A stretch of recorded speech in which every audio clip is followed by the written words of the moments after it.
গাইসের পরে গাইসেরা তোমরা একটু ক্যাচ করো তো, আমি কি রান্না করছি বলতো।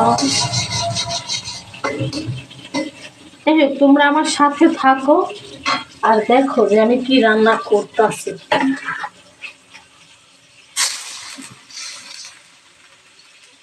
এই পাশে হচ্ছে মাছ ভাজতে দিলাম।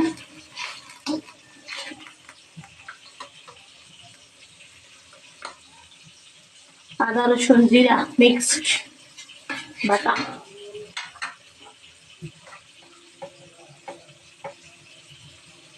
দিয়ে দিলাম লবণ,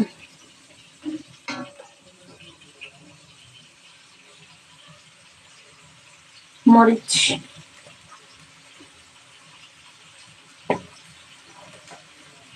পরিমাণ মতো দিয়ে দিচ্ছি সব। হ্যাঁ, মানে 1 চামচ 1/2 চামচ এগুলো আমার বলতে ভালো লাগে না।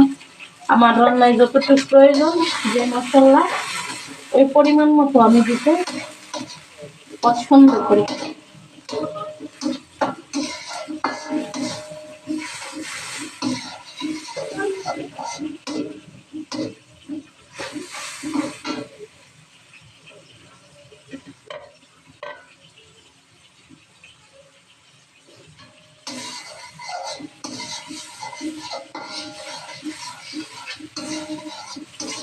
এই কড়াইটা অনেক বড় হয়ে গেছে, কড়াইটার জন্য হচ্ছে একটা ঢাকনা আনতে হবে, ঢাকনা নাই।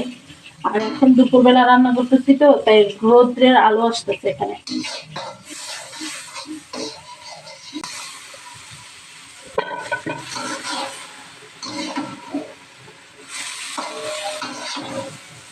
আজকে রান্না হবে হাঁসের মাংস আর পোলা মাছ ভুনা।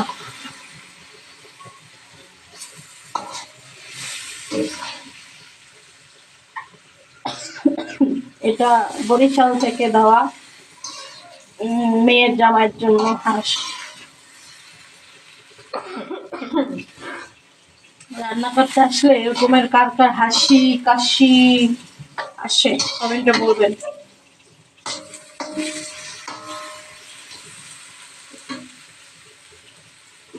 কিছু একটা বাকি আছে, সেটা হচ্ছে রসুন। এখন দিব হচ্ছে রসুন।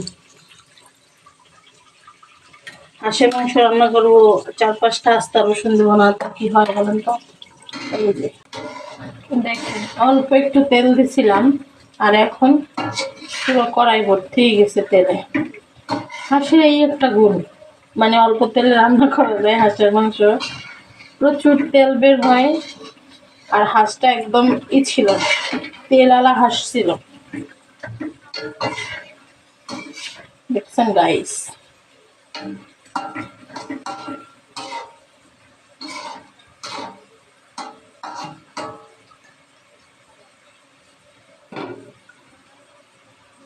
এই পাশে হচ্ছে পোড়া মাছের জন্য মশলা কষাইতেছি।